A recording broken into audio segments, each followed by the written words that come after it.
Hello and welcome to Conversations with the Voice of Reason. I'm your host, Benjamin Boyce, and today's conversant is returning guest Jaime Mustard. He is the author of Child X, a story about the lost children of Scientology, which has just been released. In this conversation, we talk about the abuse that he suffered at the hands of Scientology, and we get into the damage that caused and his path toward healing.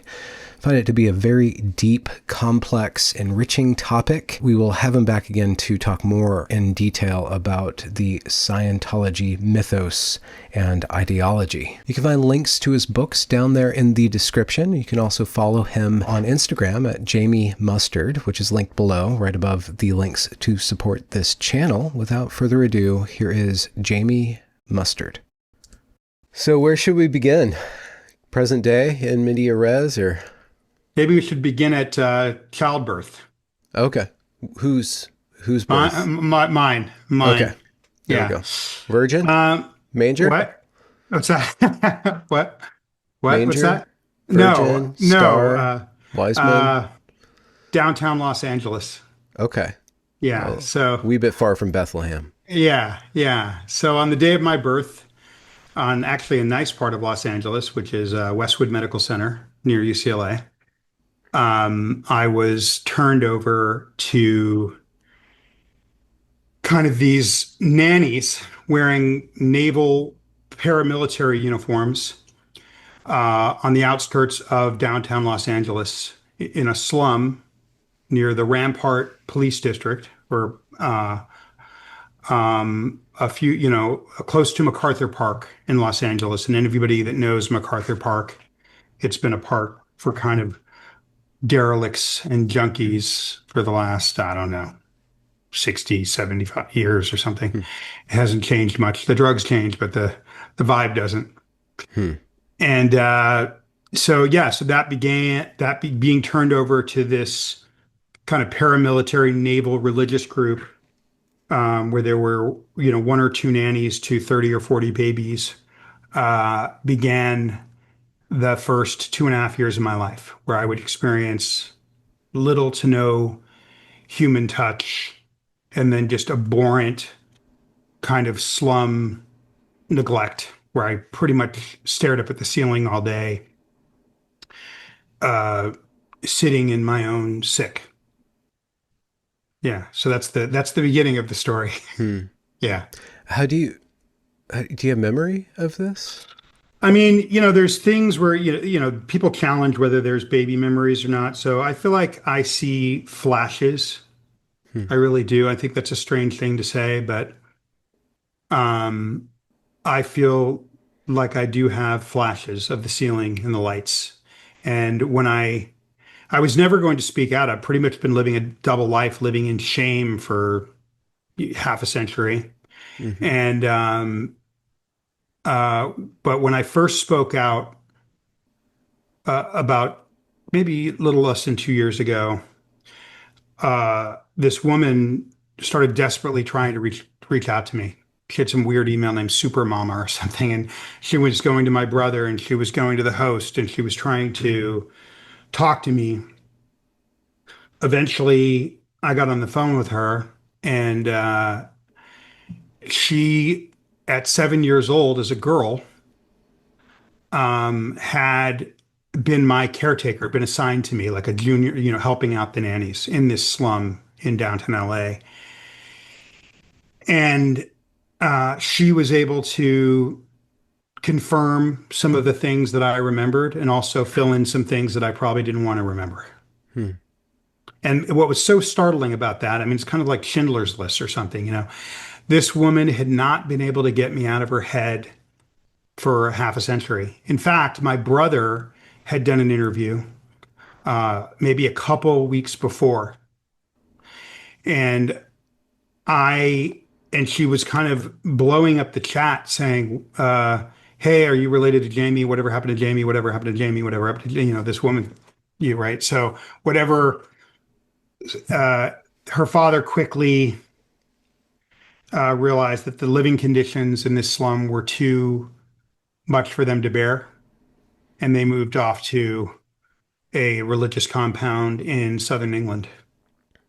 Okay. Yeah. What's up with this little slum infant chamber? It's a really good question. And again, I don't know if you're going to say, should I say what we're talking about, or should, will it come up Well, I'm when going it to have comes to up? ask you about it eventually because I was Okay. watching your interview on Soft White Underbelly, and it got me thinking about what we're talking about now. Just the Okay. organization, the super Okay. organization, how it thrives, how it evades scrutiny, how powerful it is. You know, if you can't talk about, if you want to know who's a power, figure out who you can't talk about, figure out who you can't make fun of. So Yeah. I can't figure out if this organization is so powerful that nobody can talk about them, or so powerless nobody cares. Well, no, they've been both. I mean, they've been greatly reduced in power the last 15 years. They have what they have is free labor and all the time in the world and tens of millions of dollars, billions of dollars in the bank in cash, and tens of millions of dollars that they dedicate every year to destroying the lives of its critics. Yeah. I never intended to be a critic. I just intended to share the story of what happened to me and thousands of other kids on 4 continents over 40 years that has been completely hidden from view. Okay. And so a lot of those kids, I've lost a lot of friends to suicide, or excuse me, unaliving yourself. Okay, sorry, Mm. and drug addiction and overdoses. And then a lot of the kids that did survive growing up in these kind of quasi religious paramilitary orphanages is what I would describe them Mm. as. They have all sorts of issues, autoimmune disease, and from just the toxic stress. And this occurred in southern England. It occurred in Copenhagen. It occurred in Johannesburg, South Africa. It occurred in Sydney, Australia. It occurred in urban Los Angeles and central Florida, Mexico City. And the conditions, why your question is so poignant, is the conditions remain the same. And so one of the questions I get often is, why would anybody go through the trouble to warehouse a kid like that? Yeah.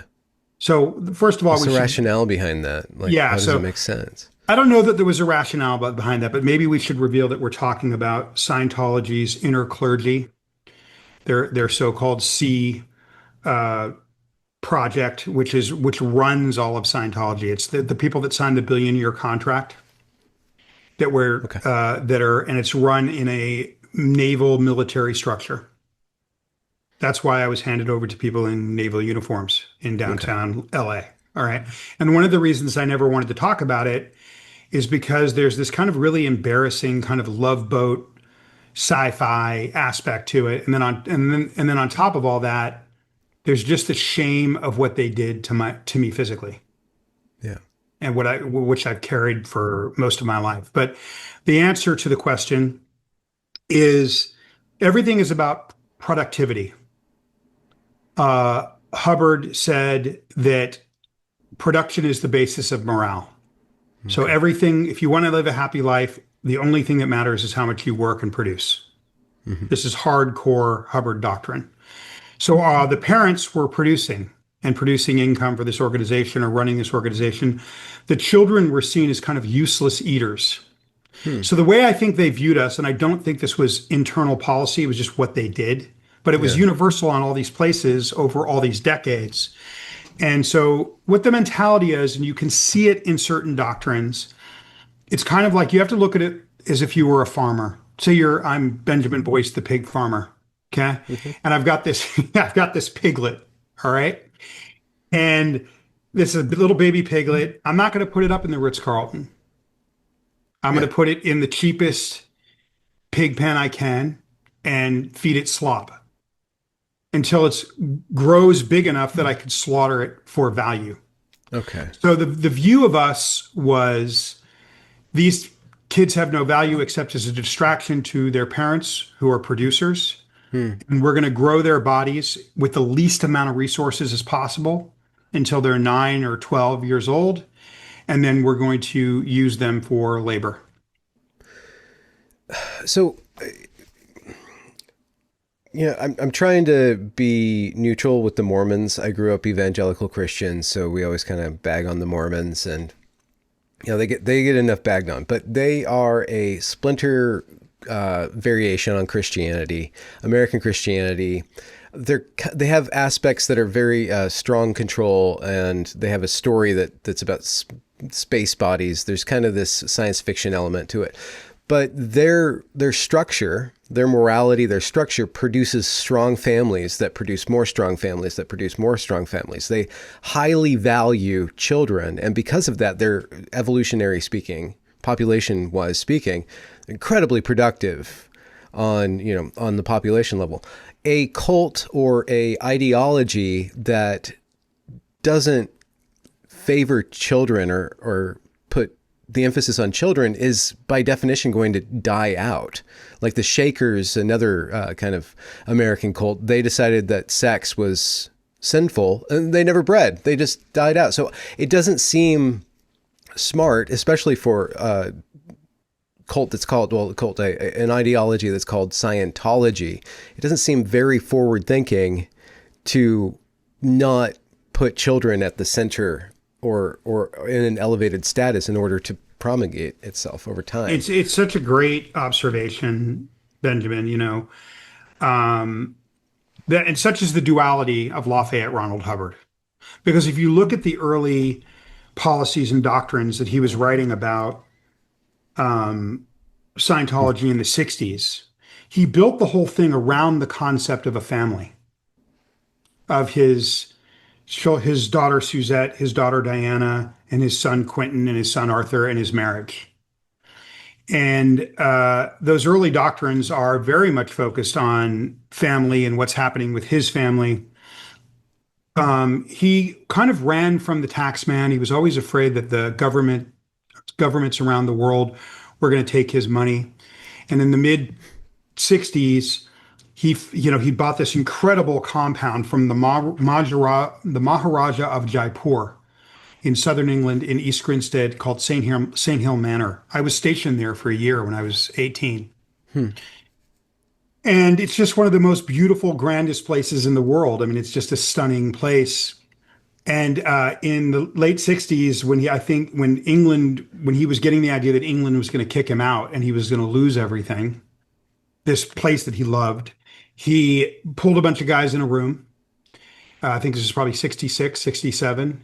And he started the Sea Project. We're going to go to the water be on international waters where no one can mess with me. Sea right? Sea organization. I mean, it's such an ugly word. I just feel like it gets really confusing because when you use his words like sea organization, it sounds like something like ROTC.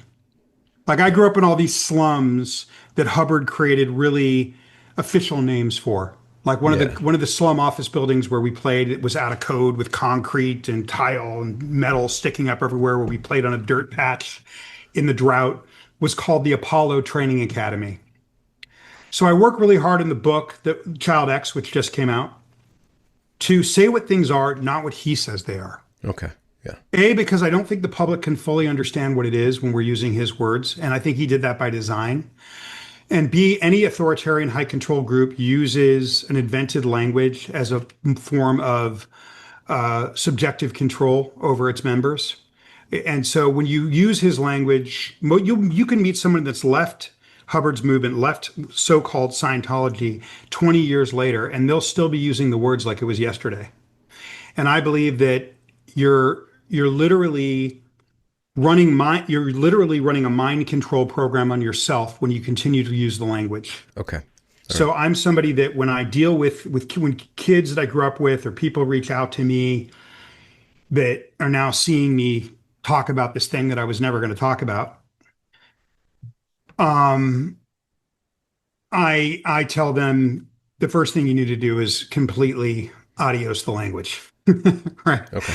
Yeah. So, but back to this concept of the children. When he started this Sea Project, because he was kicked out of England and he saw it coming. That's when he started creating all of these really, really insane policies of judgment and ethics and punishment. He created a re-education camp, a hard labor kind of concentration camp that would make Mao blush. Okay. And that was a major part of my childhood. I mean, just to give you a sense of what that is you people can be on it for anywhere from 5 to I've even heard of up to 15 years. You have to run everywhere, literally. You do not walk for that 5 to 15 years. You run everywhere. You cannot speak unless spoken to, even if by a small child or your own spouse. You live communally away from your family, even if you have children.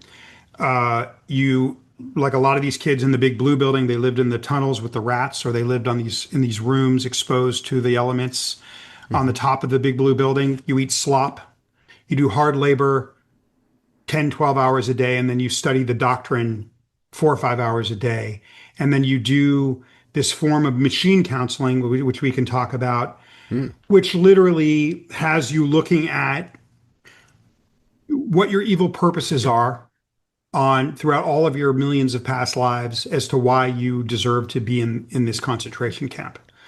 So it's a brutal, brutal system that just breaks people. My brother, when he was 16, my little brother had sex with his girlfriend, and he was put in this hard labor camp with this kind of mind control system for 7 years. He didn't finish till he was 23 for having sex with his girlfriend, which is what teenagers do, right?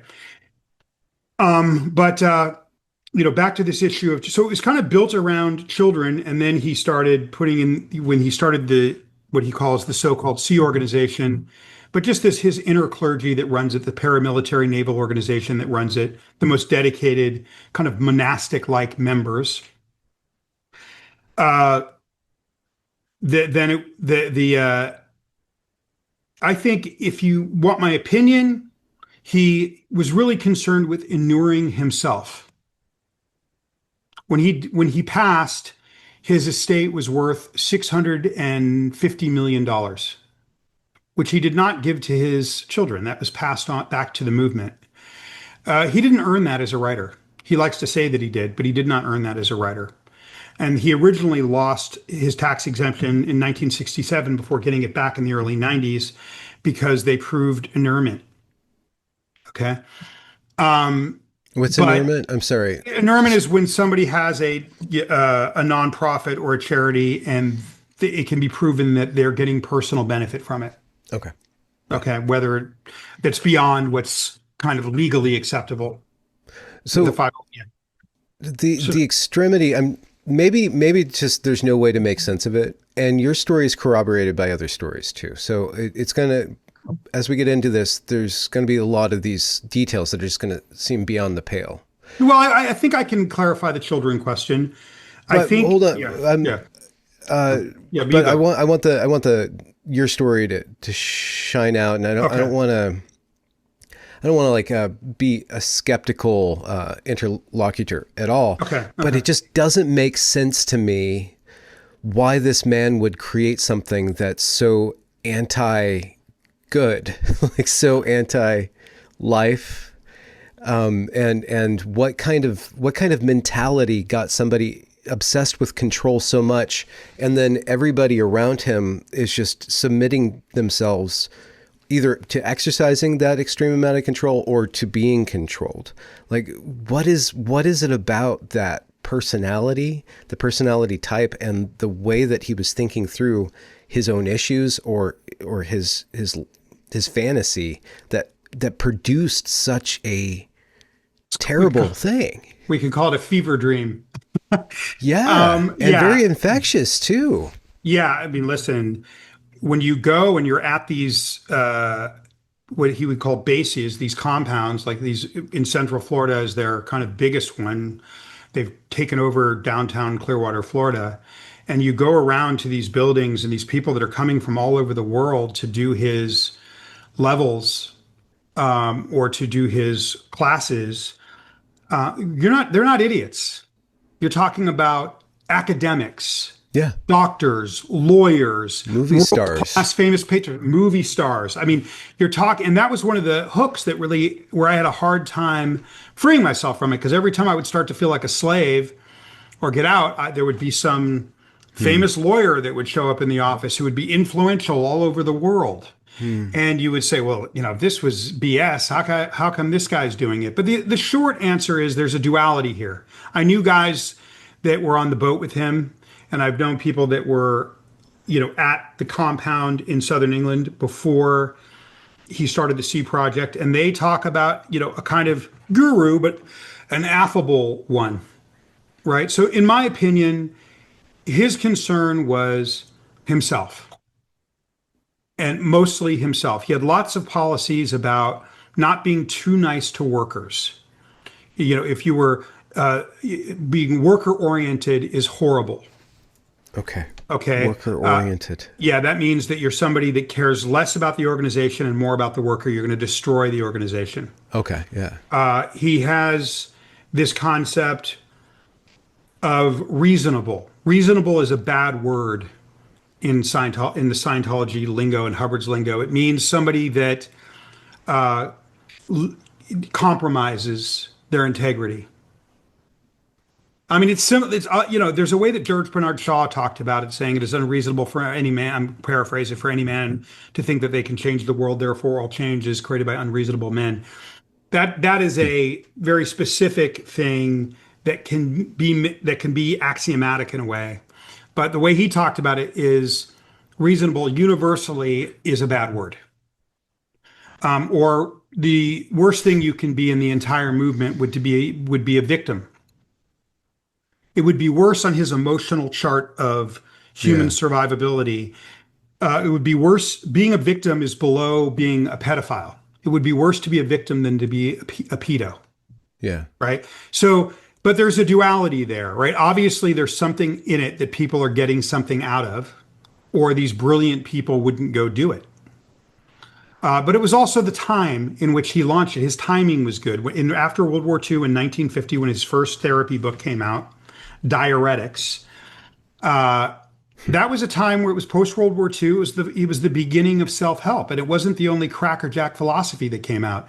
I mean, I find objectivism more ridiculous, and it was very popular. So it was at a time after World War II where all these people were troubled, and there was no solutions. We weren't talking about trauma the way we do today. And then you hit the 60s, and you have the most traumatized generation of the 20th century, at least in terms of the threat of the end of the world, from the Cuban Missile Crisis, the Cold War, Medgar Evers, the assassination of Medgar Evers, Robert F. Kennedy, John F. Kennedy, Malcolm X, Martin Luther King Jr. These are our parents. Yeah, Vietnam. Just the absolute pummeling of the 1960s as these baby boomers were growing up, and a real conscious reality that the world could end in nuclear fire. This is what these guys grew up with. After having these really cold parents that were stunned by the Second World War, they're not the most empathetic generation. Okay, and so when they were graduating, when they were kind of coming of age in the late 60s, which was his boon,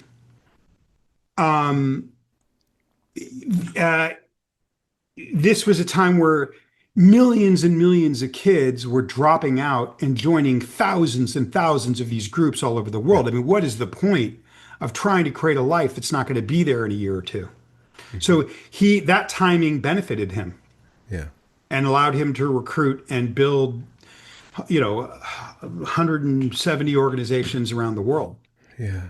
There are these figures in history, these cult leaders, let's say. I kind of don't want to use that word, but I don't like using that word in relation to Hubbard's movement because I think it oversimplifies what occurred.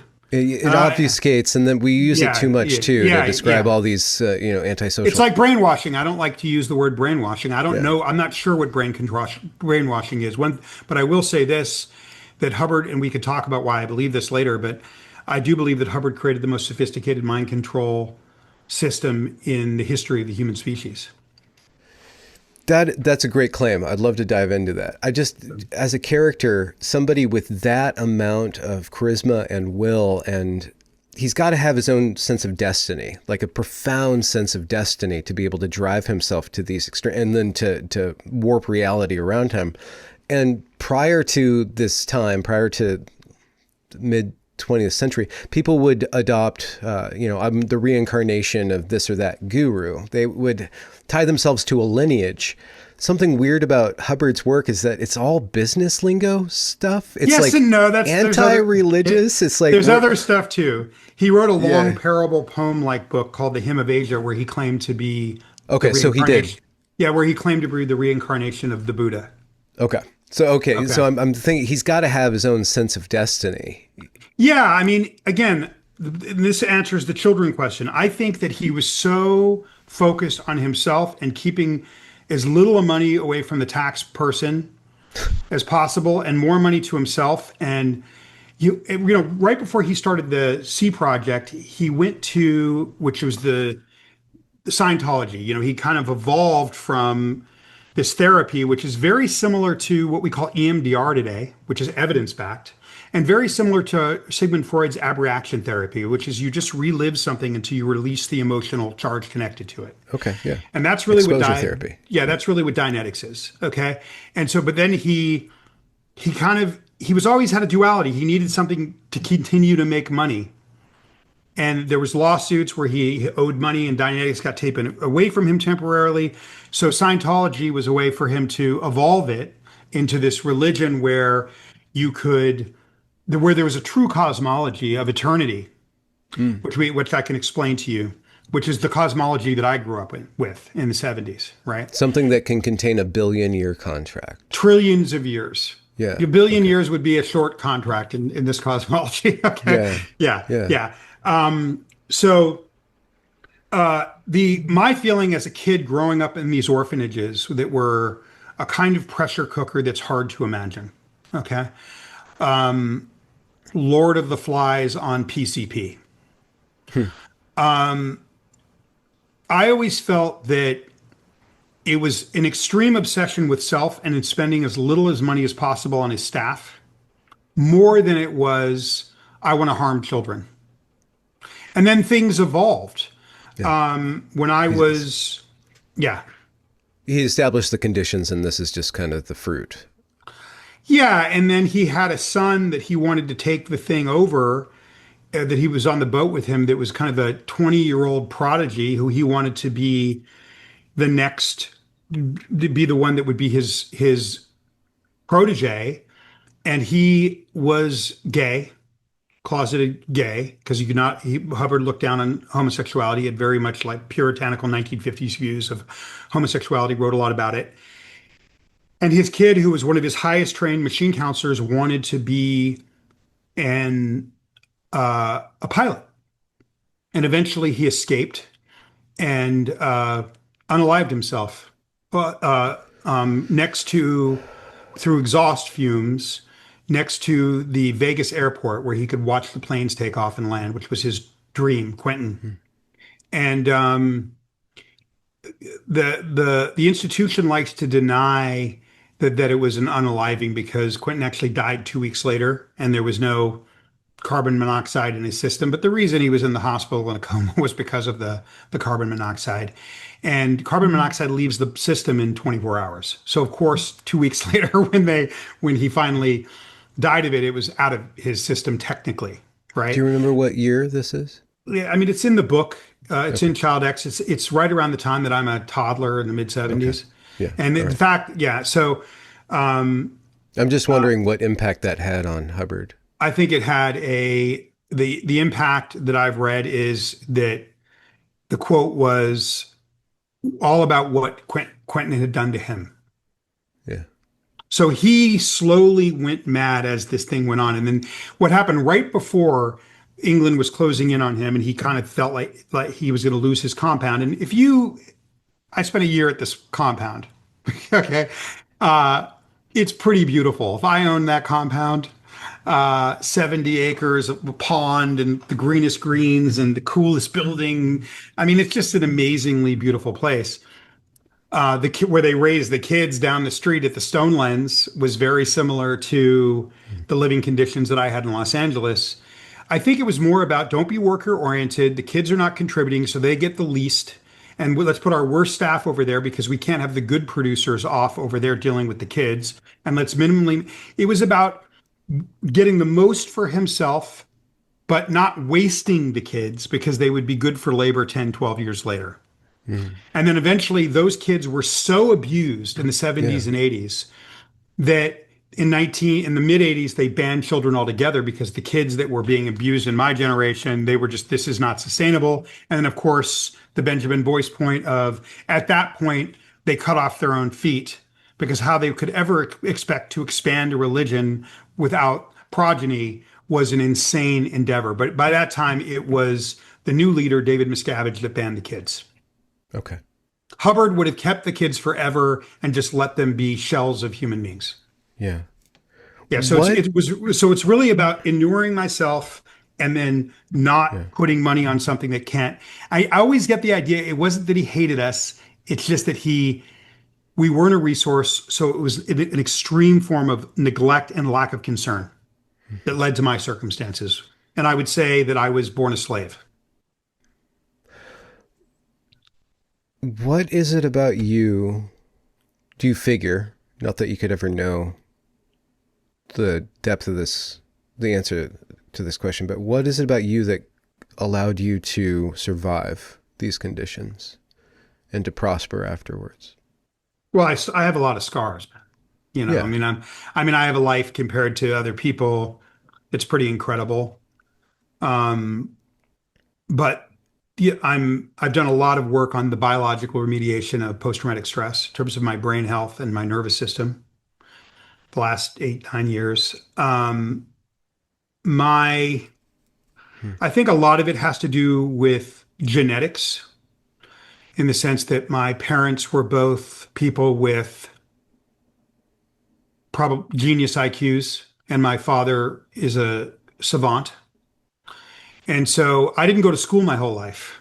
I was warehoused in school in Eugene for a couple of years getting Fs because by the time we moved to Eugene for 2 years, a 2 year break at 13, hadn't gone to school for more than, a few months my whole life. And I could read at a high level, but at the age of 19, 20, when I first escaped, I I couldn't write. I didn't know how to use a comma. I didn't know how to use a period. I couldn't make anything beyond scratches. Literally couldn't write, even though I could Hmm. read at a high level from studying the doctrine. And then 5.5 years later, I graduated from what is the equivalent of an Ivy League school in England, right? So believe me, I've asked myself that question Yeah. a lot. And I think there's two answers to it. One is um, genetics.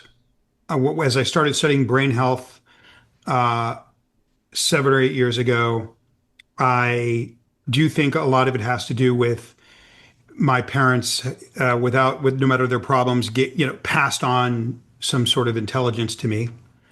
Hmm. But I think the bigger factor is when I escaped at 19 or 20, I had a relative that said I could come live at their house if I was remediating my education, dealing with my illiteracy. And I'll tell you something, Benjamin, dealing with illiteracy, not being able to write or do math above a 5 year old or a 4 year old. I didn't know long division. I could only do basic addition and subtraction at 20. It's not for the faint of heart. That was one of the most horrible times in my life, just going into the tutors at Westchester Community College and trying to write letters with adult men teaching me. It was a brutal, brutal time. But why? Like, because of the shame, or just because of your The shame, concentration? yeah, the shame, the the the struggle of wondering if I was going to be able to do it, Yeah. um, the confusion of just being a completely discombobulated person that could read at this high level but couldn't. I couldn't do any sort of expressive literacy, so everything was in. Oh, okay. So I felt like a kind of a lighter form of I don't of I felt I was entombed within my own mind. I had a big mind, but no Yeah. expressive way to express that. So I think that that's a key to the abuse that you underwent. The way that you were treated caused you to be in this prison, this internal prison. Is that what you're kind Sure. of describing? And Yeah. what kind of techniques or why, how did that occur? Like, how did your treatment result in that kind of state? Well, Hubbard believed that you didn't need formal education, right? So all you needed was reading, writing, arithmetic. And they pretended to do that with us, but they didn't really ever teach us anything. So when we went to their school, which was a slum office building across from that big blue building that everybody sees on TV, we were just kind of meant to be there at a work, be at a dirt patch. We didn't go to school. And if you don't go to school, you don't really know the importance of school. I felt like something was wrong. People have to understand how animalized these conditions were. When we moved from the what I call the baby factory, where I stared up at the ceiling in my own sick for 2.5 years, at 3 to what a building on Melrose. We're talking about building without air conditioning, mice, roach infested, head lice, uh, disease, mumps, measles, hepatitis swept through these dormitories. I didn't have underwear. I didn't have bedding. I never learned to brush my teeth. So we ate slop. So you have to understand the level of the conditions was worse than a developing country in urban Los Angeles, completely raised like an animal. Um, but so that the animalized conditions, and then also being taught that anybody that wasn't part of the inner movement, there's a term for that called a WOG, which stands for Worthy Oriental Gentleman, which is a colonial term, which is the equivalent to the N word these days in England. But it's the Hubbard Scientology equivalent of the word muggle. So I was taught from the time I was 4 that you were asleep and part of the Walking Dead and to fear you, Okay. Yeah. okay, and fear the outworld. Yeah. So that was part of it too, is you're not seeking any sort of resources. You're fearing the world, Yeah. but you're in it. Was there a carrot at all? Carrot stick? Was there any like internal love or glory or positive thing on the inside of that wall? Yeah, I mean, I think that they started at 4 years old, indoctrinating me with this idea that I was contributing to saving the planet. The I signed planet. my first billion-year contract with an X at 5. Okay. So when I complained about my suffering to either a caretaker or my mother, who I saw occasionally, um, I was told this is your job to help save the planet. What you're doing here and staying here and making the best of it is going to free all of mankind from their suffering. Like an ascetic, like there's some sort of purification of the world by undergoing all these hardships. Is that? I don't think it's kind of said that way directly in policy, but if you accumulate the policies together, Yeah. there is an asceticism to it. But he would look down on that. He would if you asked him about asceticism directly, he would say, "Oh, this is people that are self-flagellating, deniers of self, and only true enlightenment can come from abundance and self and giving yourself nice things." It's Okay. the closest thing you could relate it to would be some sort of totalitarian communism, right? Where there's an expression that the greatest good for the greatest number is a huge expression you hear all the time in the movement that I started hearing when I was a little kid, which is very similar to sacrifice the individual for the will of the state. So and then that's very much the mentality. And then of course, at 5 years old, they started indoctrinating me with this idea that I'm a trillion-year-old fallen god. I've lived billions of lives. So my suffering now is irrelevant. It's just one drop of water in an ocean of lifetimes. And also human emotion was frowned upon. So I was told if I would hurt myself, say at 4 or 5 years old, and I'd be crying, a caretaker would come up to me and say, I mean, I remember the first time they ever said it at 4 or 5, they said, knock off the HENR. I didn't no idea what they were talking about. HENR stands for human emotion and reaction. Everything is mechanized, right? So Yeah. if you're a victim, if you get hurt, you're labeled a potential trouble source. So you learn to hide your illness and hide your injuries. So medical neglect was a huge part of what happened to me, because no one would ever look at my body. Every couple of years, we'd go to New York to see my grandmother, and I would end up in the hospital. Hmm. So, but yeah, but back to this question about why me. One is, I think, genetic intelligence. It has something to do with it, but I think it's the smaller part. I really don't think, and part of it was the way that I use the doctrine. I think these are the two bigger parts. Hmm. There's one part of the doctrine that helped me, which I was taught from the age of 4, that I could will anything into existence and that the physical world would bend before me if I intended strong enough. Yeah. And I've used that my whole life. Yeah. Okay, so that was something that I believed. But the more important part, and I do think that's a factor, faith. But I didn't Yes. think it was faith. I thought it was science, right? Yeah. And then a big Well, the way factor that is, people say the science, sometimes it's indistinguishable, those two. there you go, there you go. And then when I escaped, I started for the first time, my grandmother started kind of plugging me into my family history. Okay. And I really hate to say, I'm a mixed person. My grandmother was this person that offered me a binary choice. You can stay here if you're studying something, beauty, and you're dealing with beauty school, plumbing. She didn't care. You could stay here for 10 years getting a PhD, or you can be out of here in 3 months if you're done studying. That was the rule. And when I escaped at 19, illiterate, um,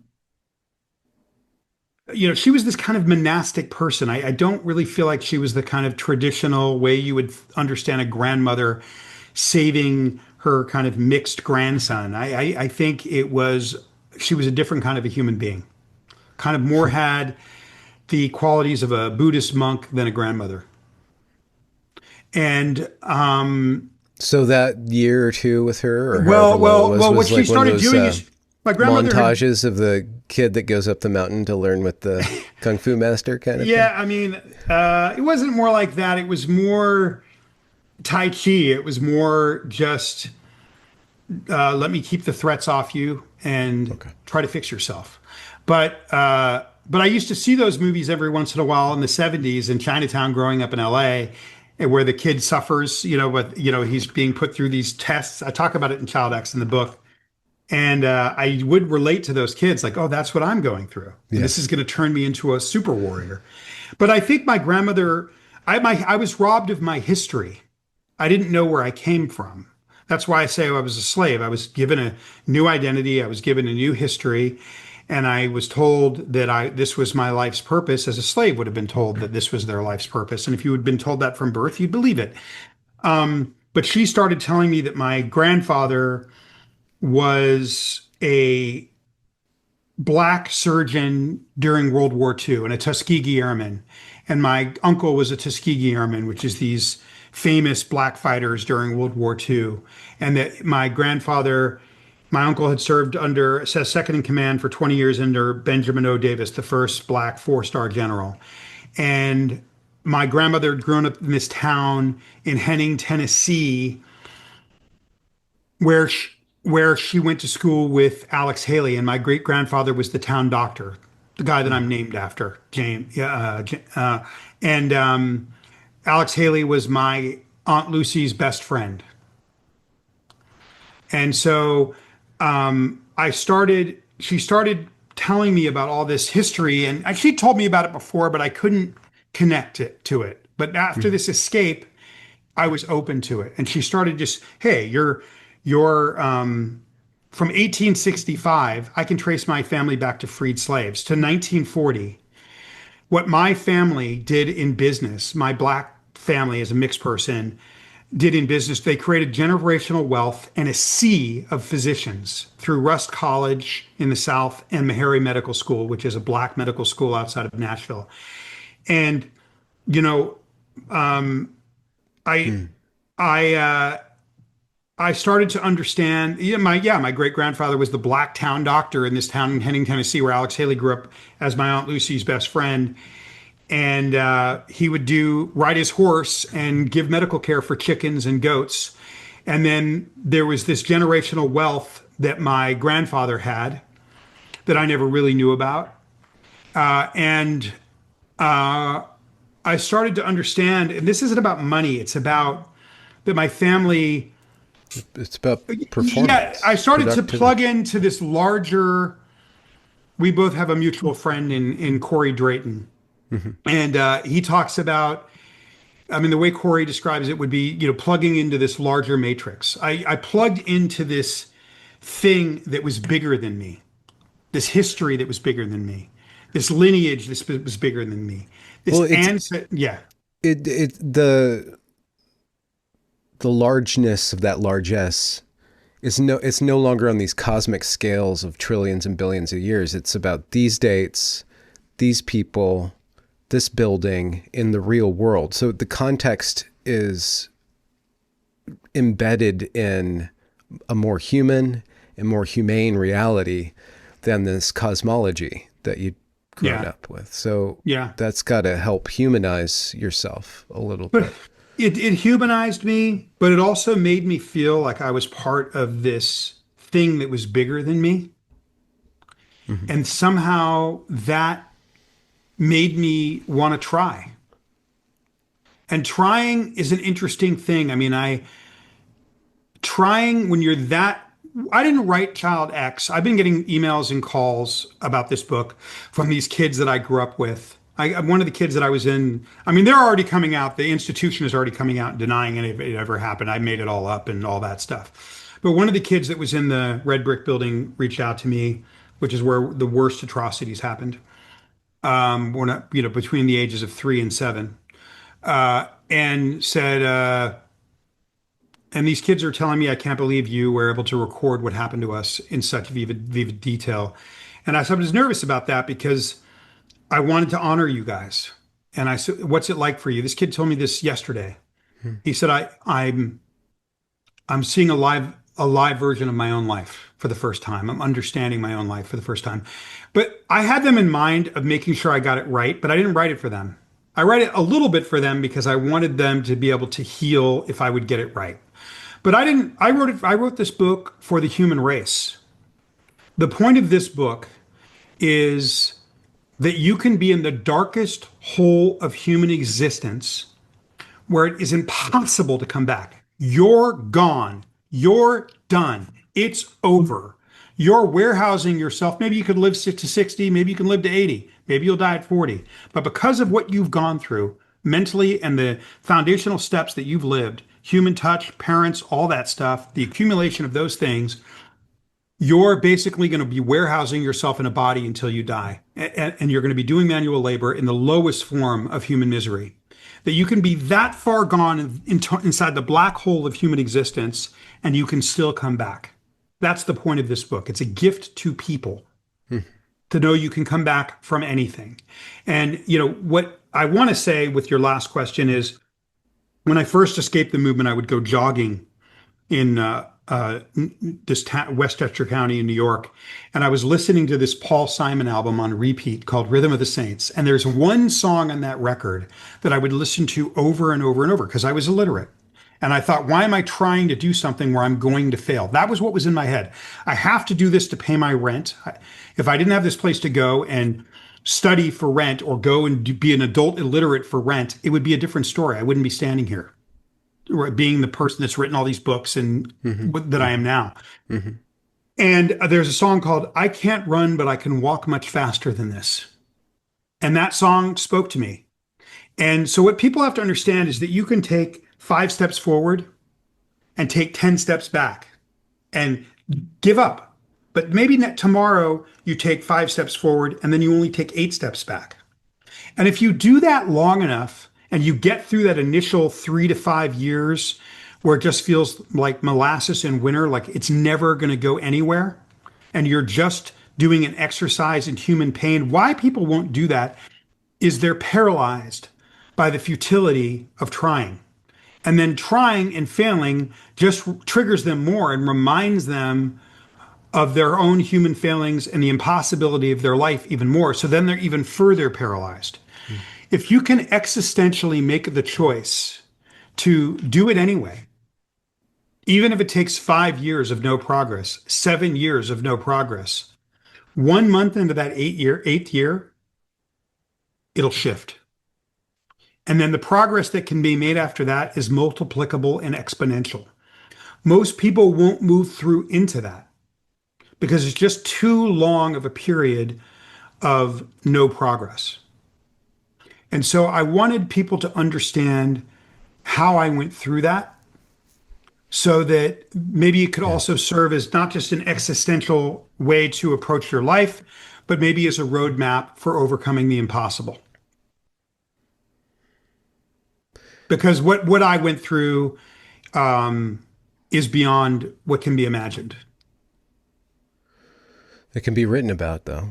It can be written about, Yeah. and I never, and I was lucky enough to be able to get a publisher that had the courage to let me write the story as a work of art and as a Mm. literary memoir, not Yeah. as a tell-all. Every book that's ever been written on this subject is a journal of this happened to me and that happened to me, or it's an expose. This is not a description of Scientology. People never can understand that. What this is not a description of growing up in Scientology. This is what does it feel like? What was the existential experience of growing up like this? And because I'm focused on the existential experience, I think and what's been kind of blown my mind, middle class white guys writing me letters going, I see myself in this everyman character you created. And it's so weird because I'm saying, well, first of all, that's me, a poor brown mixed kid that was illiterate that faded into the brick in Mexican neighborhoods in LA. Hmm. I don't really see that character as in every person.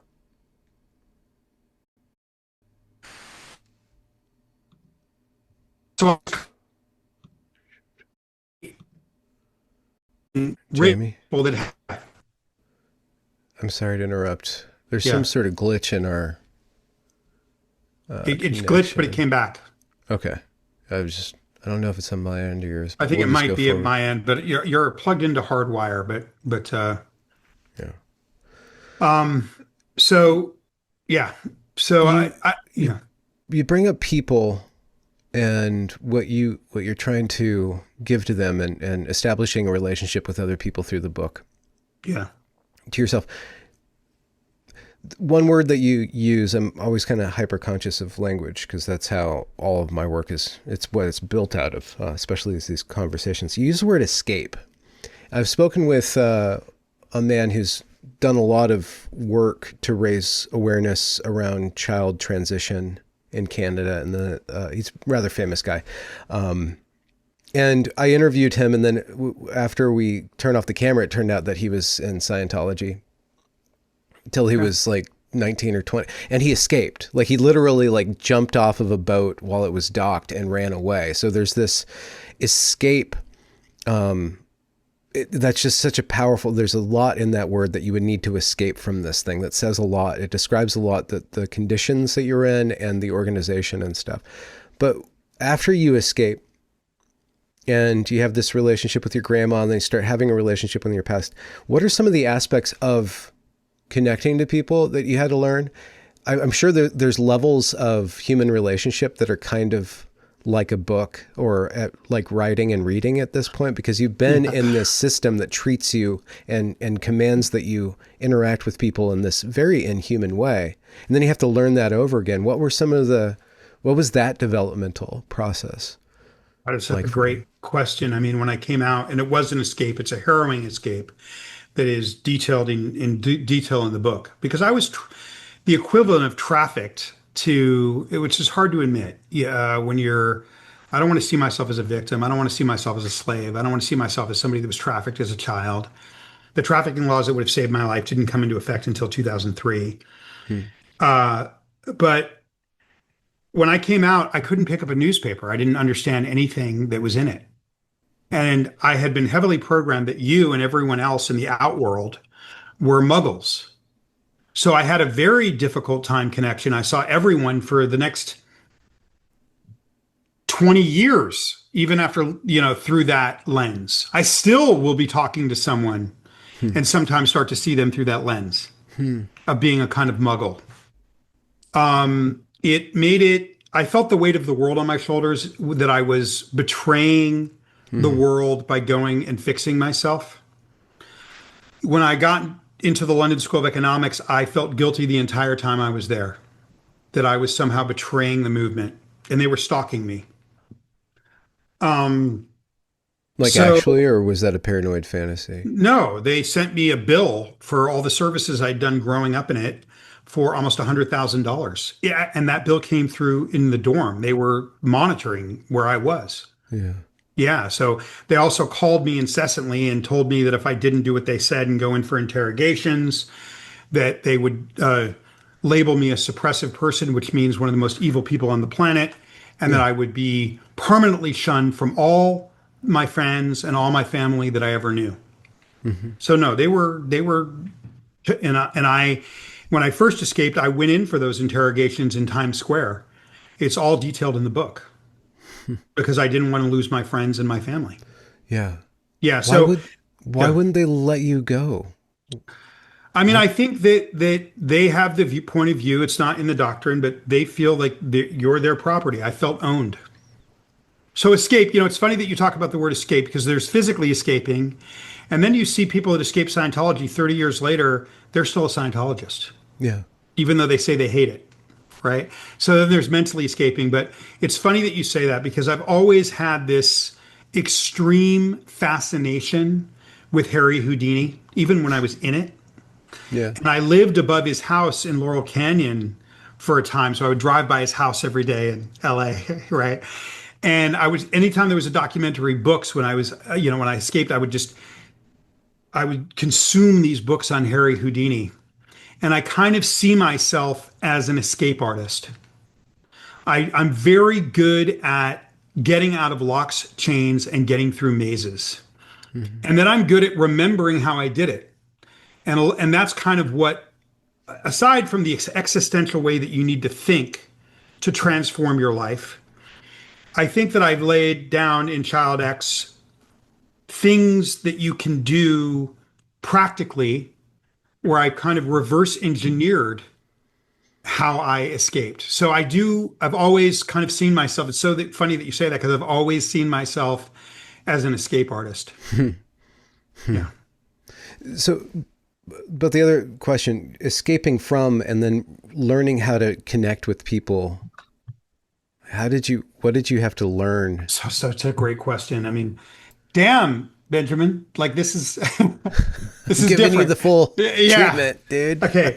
One of the other things that separated me from people, it probably still is a major part of who I am, is I have a kind of insane form of curiosity. I've always had it. And an intuitive form and a deductive form of curiosity. And I made a policy or an internal agreement with myself when I was young that if for some deductive reason or intuitive reason I felt an impulse, I would follow it. So, say I'm walking down the street in Los Angeles at 7 years old, and I just have a feeling I'm supposed to go another way and walk around a corner. I follow it. So, if I see a rock that looks like it's going to be turned over, I always turn it over, even if it's hard and I have to go out of my way. And what's interesting about that, when you end up doing reparative things, remediative things to repair your life, Mm. is you might turn over 21 rocks and ask yourself, this is stupid turning over rocks. But that 21st rock changes the game. So an insatiable curiosity. I've never thought that I was that smart. I was illiterate as an adult. I thought I was stupid. Part of it was also medical neglect. I needed glasses and I could never see the board. We moved to Eugene, I couldn't see the board. And Mhm. I definitely felt like an alien in Eugene. I spent most of my life feeling like an alien. Yeah. Yeah. But I had this kind of ridiculous curiosity. And later, I read this quote from Einstein where he says that genius doesn't really exist. It's just insatiable, indefatigable curiosity. And somehow I had that young. Um, and so I never thought, I've always kind of thought, well, let me try that. I won't be able to do it, but I'll try it. And then I do it. And then I go, okay, well, then I'll try the next thing. Right. Mhm. And that accumulates. But no, I've spent most of my life feeling like an alien, but I also started pursuing artistic pursuits in my mid to late 20s. And not economics, which I studied, and which I feel like I feel like learning qualitative economics at a basic level probably saved my life.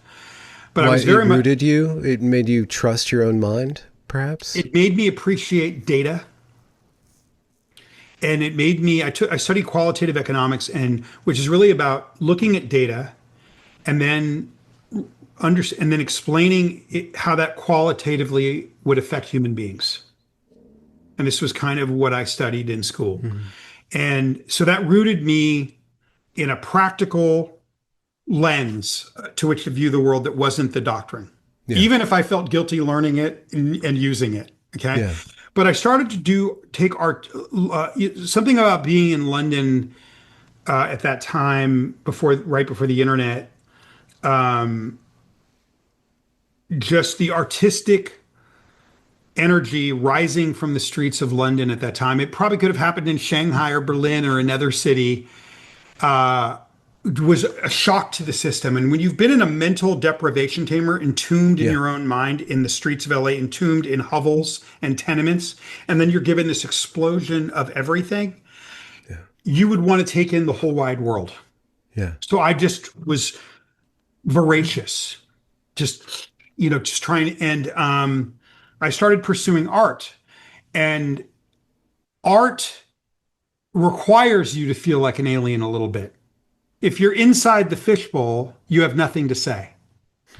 So somehow pursuing art kind of made me say, okay, being an alien and being on the outside and being raised an alien from another planet. And also my doctrine is that we're all aliens that were brought here, that Earth is a prison planet and we're all Yeah. entombed in meat bodies and that we've lived billions of lives. And that was another part of the indoctrination as a kid. Not only was I not allowed to experience emotion, but I was taught at 5 years old that I was a trillion-year-old fallen god. I'd been an adult a million times. Why teach me?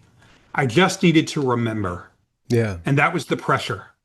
Why would we re-educate this guy when he's been educated 500 billion times? All we needed to remember, kid. That was the vibe. Yeah. Um, but I think that art helped me. But I still have only really shaken that off since writing this book. Totally. And even in our last conversation, I had not shaken this off. And We were talking even about though a very particular therapy with a very hard to remember name. What's the yeah, name? post-traumatic stress therapy called the stellate ganglion block, which resets the nervous system. Yeah.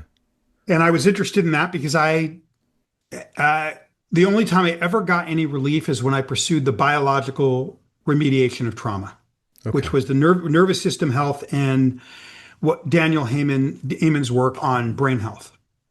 The biological remediation of my body is the only thing that's ever given me true relief from trauma and made it so that any sort of other therapy could work for me. Nothing worked until I did that. I think that was 2 or 3 years ago, maybe, Yeah. when we spoke about that. How is the after effects 2 or 3 years out from that therapy? It's incredible, man. It's like it's Yeah. the most transformational thing I've ever done in my life. Yeah. And I kind of wanted to dip in and dip out, but it's followed me. Okay. I Yeah. get invited to do things around the world, and I get people want to. I thought, okay, I'm an artist helping facilitate this book into the mainstream, this thing the military's been doing for decades into the mainstream. And people will quickly lose interest in me, and I'll move on to my art. I have a lot of art coming out this year. I have a very innovative graphic novel that'll be in bookstores all over the country in November, and then I have a second graphic novel coming out in April, and then I have a kids book that's being repackaged and re-released by an imprint of Penguin Random House coming out in 2026. So I have a lot of just my art coming out. Yeah. But our art. Hubbard did make you productive, man. Oh yeah, yeah, yeah.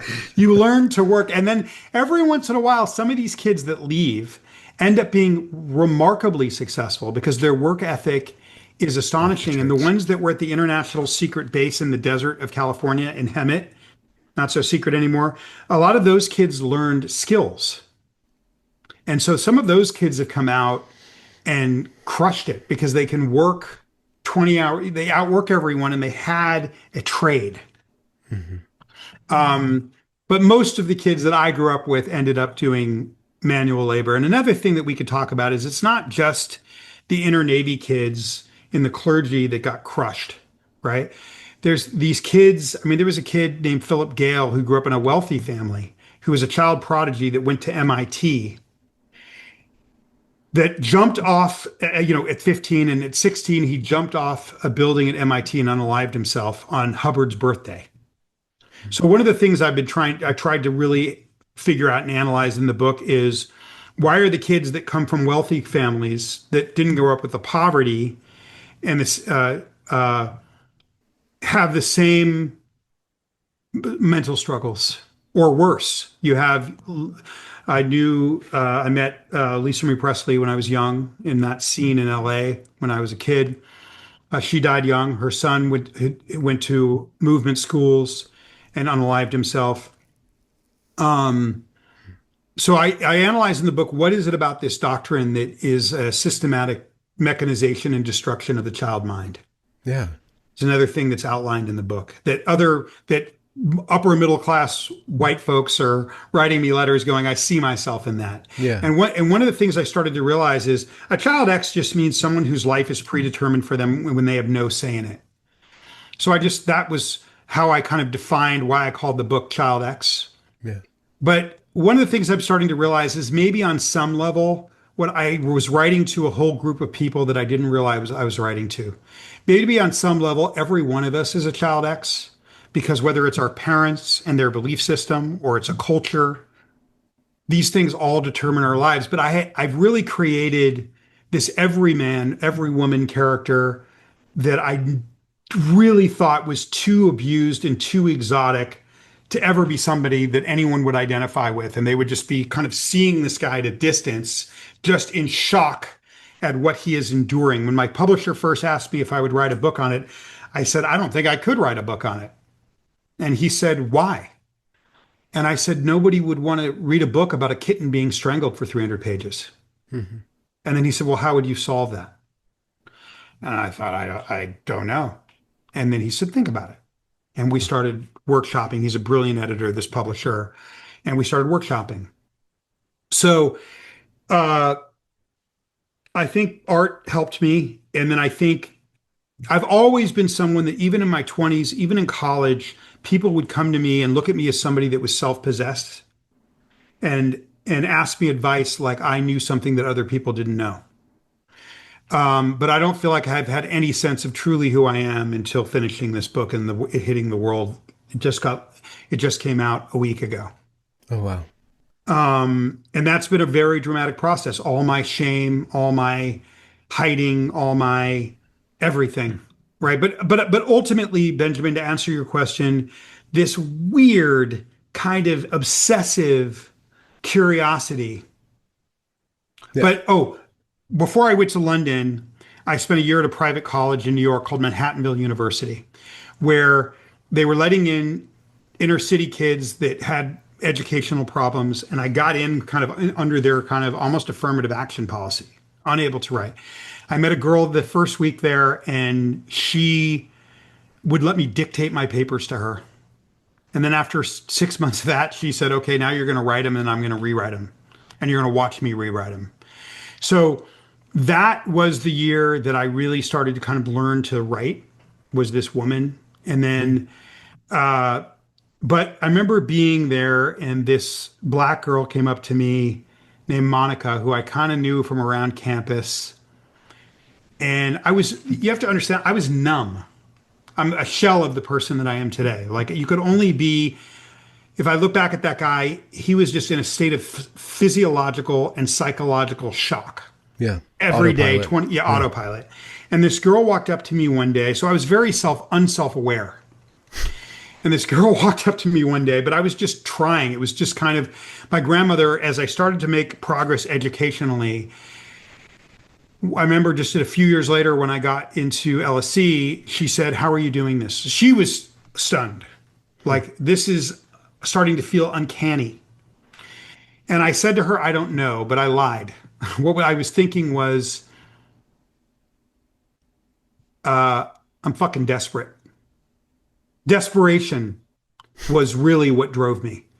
My the equation in my head at that time was ignorance, illiteracy, and poverty means pain.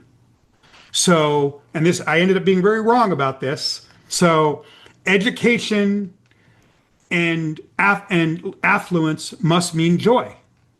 So it was running away from pain that drove me, not the desire to achieve anything.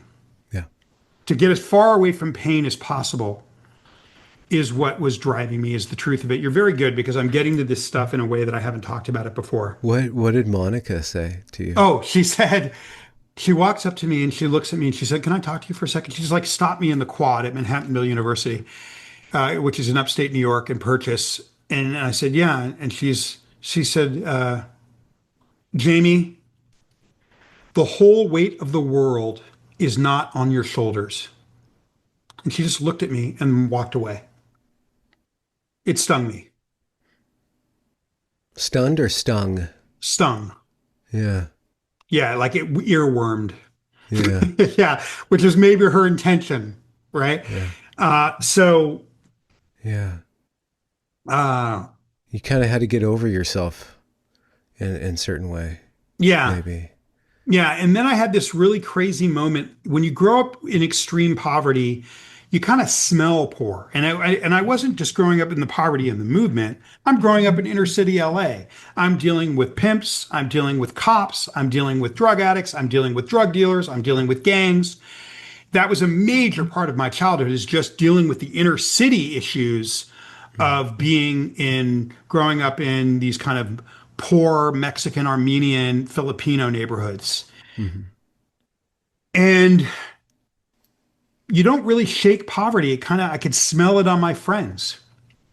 And I remember this moment at LSC where I had this pack of kids that had all grown up in the most privileged households in the world, because that's who ends up at that school. And me telling them one day on Houghton Street, the main drag of the campus, that I had grown up poor without revealing who I was. And them laughing, and I was known for my humor, and them thinking that I was messing with them and taking the piss. And I said, I said, "You guys are ridiculous." I said, "Well, look at your clothes." I said, "Well, I have a place to stay and I work hard and I spend every dime going to Filene's basement and Burnley Coat Factory and combing through and buying nice things on the cheap." But no, I mean, I grew up with a very extreme level of poverty. They wouldn't believe me. They literally wouldn't believe me. Mm-hmm. And that was a huge, I've never talked about this in an interview before, but that was a massive moment for me because I can smell poverty on people. And that was a moment where I thought, these kids are not smelling poverty on me. And I remember thinking in that moment as I walked off away from them towards Covent Garden, that if I don't smell like poverty, what might be possible for me? If that one barrier is out of the way, doesn't mean I still had poverty mentality, but if I didn't walk into a room and people say, "Look at that kid, look at that dreg of victimhood," right? And whatever that is, I can, to this day, if someone grew up like I grew up, I can feel it the second they walk into a room. They don't have to say anything. I can see by the way they walk. Yeah.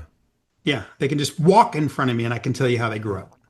That's kind of that experience on the quad is kind of harkens back to what you're just saying about the illusionist Harry Houdini. Not only did you escape, but you have the ability to not necessarily pull the rug over people's eyes, but to mask yourself, right? You had an ability to code read and then code switch and plug into these different worlds. I mean, that shows you something about your ability to adapt to your environment. Yeah, and it's kind of incredible. I've never talked about that before. You're making me, that's so pensive concept. It makes me emotional for some reason. I think that curiosity made me ask a lot of questions. And if I was asking you questions, you weren't asking me about myself. That was the way I masked. And then I used humor as a way to deflect. Yeah. And I learned to listen. Mm. And somehow I learned that manners were a major way that you could deflect from getting people to look at you. If you said please, if you said thank you, if you were very much deferring to other people, you could mask yourself. So I did do that. I don't think I did it consciously. But Mhm. yeah, I get, the shame. Yeah. I mean, my publisher asked me, why are you so upset about something that happened to you when you were a kid? Well, first of all, it happened to me all the way up until I was 20. And then I was still had one foot in for another 20 years after that because I wanted to have a relationship with my family and my friends, Yeah. right? So, uh, yeah, I think that I've never thought about it the way that you thought about it, but obviously I did have an ability to mask. And what I was masking was a kind of shame that is kind of hard to describe, kind of humiliation that is hard to describe that can only come from being abused from an infant. Like I felt like I carried it in my bones and my blood, the shame in my cells. And I think that because of the physiological and psychological abuse, it's kind of it was infused in me in a way that's hard to describe to a person that hasn't felt it. There was twice in my life, one time Mm. where I tried to talk about it, with one of their counselors. And when I contacted it, it was like a serpent was coming up from some sort of trench of ocean inside me that was violent and could hurt me and somebody else. Contacted it twice between the age of before, maybe 20 and 26. And I thought I can never ever go there ever. Because if I go there, what can come from that, I don't know what that's going to be. Mhm. And then somehow when I did this biological remediation of the nervous system, that trigger went away. So if I hadn't done that, I wouldn't even be able to talk to you here today without being a puddle. So the remediation therapy did it defang the serpent, or did it defang that which in you caused you to feel afraid I of still have that? the memories, but it took like when I would talk about the stuff that they did to me inside those buildings, Yeah. my body would shut down. Like it's hard to describe. I've not really been asked to talk about it before. Um, Well, it- because Scientology seems like it's a set of tools to mentalize things and to create barriers between the reality of life, the reality of your emotions, to conceptualize things and then process them in some sort of abstract way.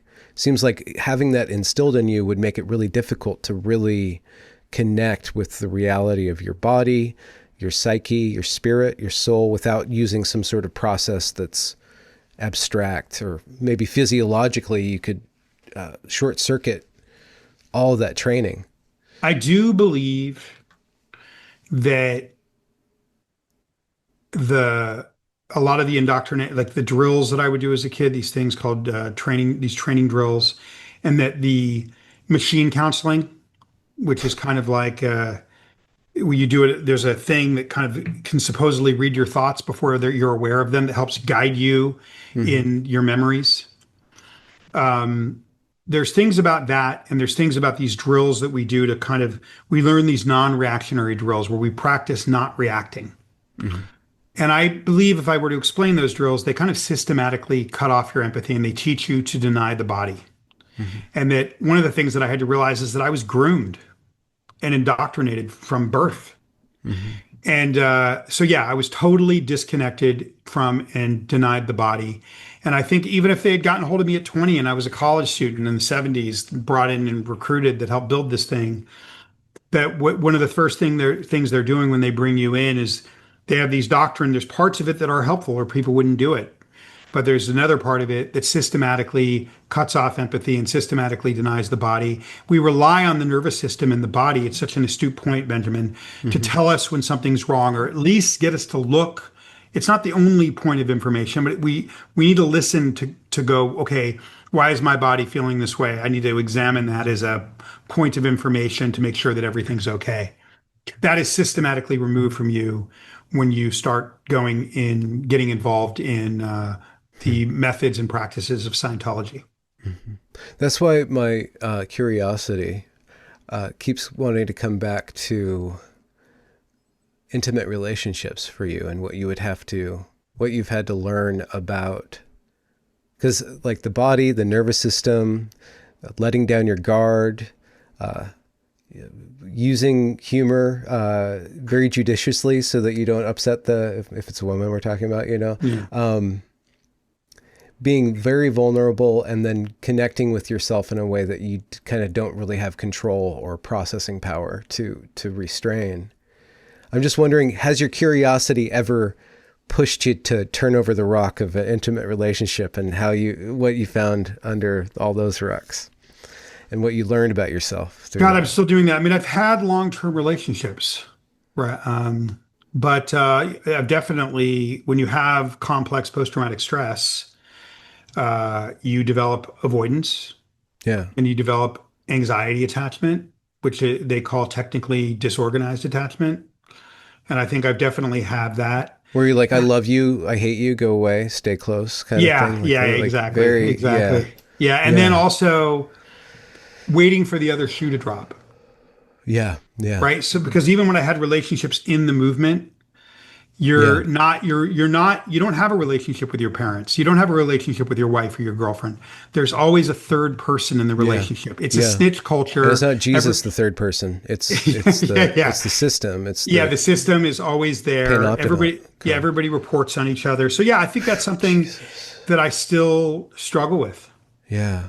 But I mean, I think that it's such an intimate thing to ask, and it's kind of embarrassing answer, because I will say that I've had long-term relationships. I don't think I've even begun. I think for the first time ever, that avoidant and in my middle age, that avoidant and anxiety anxious and avoidant attachment is wafting off, because I wrote a book that I was never going to write. Yeah. And between the physiological remediation, doing therapy after that, and then writing this thing for the first time ever, I'm starting to feel like a person that can just be with people. And that feels very strange, because I'm somebody that people come to for advice on self-possession. Yeah. I teach it. It's part of my, I work with artists. I guest lecture at Pratt. I've given a guest lecture at Parsons. I've guest lectured at Georgetown. And a lot of the things that I talk about is how to find your identity for artists. So it's ironic that I would just be finding my identity now with facing this thing that I never thought I was going to be able to face. The way that you present your book, Child X, the way you talk about it, it sounds like, I'd be willing to venture, and this is kind of me overstepping my bounds as just the non-judgmental interviewer that I tried to maintain that distance. But it sounds like your art is a way of you reflecting your soul off of a medium to connect with other people. That you're learning to connect directly, because that ability to connect directly was beat out of you and taught out of you, but you found these ways of connecting with people. So you talk about like you want to touch people, right? Through your book, right? It's such a brilliant. It's your soul is trying to connect with other souls, and you're slowly turning toward God. You're slowly turning toward other people, and this art, your books, your project, all your teaching, everything is just a way of you finding a way to connect with other people. That's what it sounds like. Well, what's so interesting about that? I would want your opinion on this. What's profound about that is this, okay? I really look up to Rick Rubin. He's always been a hero of mine. Just how long he's lasted as a musical creative, the different bands of my youth that he created these sounds. And the last 10 years, he's been talking about the creative process this music produced for the Beastie Boys, Is that Run the guy with DMC. the? Yeah. Yeah. Yeah. Okay. Blood Sugar Sex Magic which is, the Chili Peppers were originally an LA band, right? So all of this incredible music outside through all these genres. I mean, he did what Quincy Jones couldn't do or Phil Spector couldn't do. I think consider these guys the greatest producers of the 20th century. What Rick was able to do is move between genres in a way that was just, and he's still doing it. It's just beyond. Mm. And so I've always looked up to him. And when he talks about the creative process, he's got a new book. Well, when he talks about the creative process, he talks about this is something that you only do for yourself. And you do it for yourself. And then if other people like it, great. But first you make it for yourself. I it's turned me off to one of my heroes. I've completely rejected that. It is the opposite of how I create. And I could be wrong because you're making me wonder if I'm doing. So how I create when I sit down to write anything, and I want you to tell me what you think of this in relation to what you just said.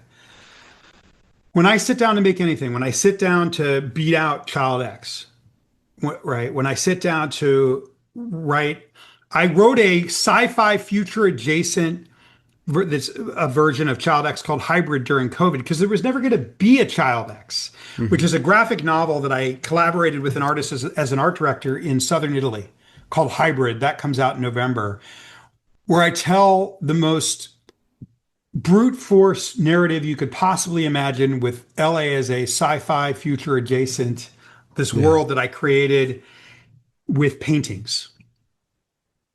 Um, I when I sit down to make that, because I do a lot of visual art, it's a huge part of what I do, but my visual art is only just now over the next 6 months, 8 to 9 months, truly going to be coming into the world in volume. All I think about is the people I'm making it for. And then once I'm done, if it does anything for me, okay.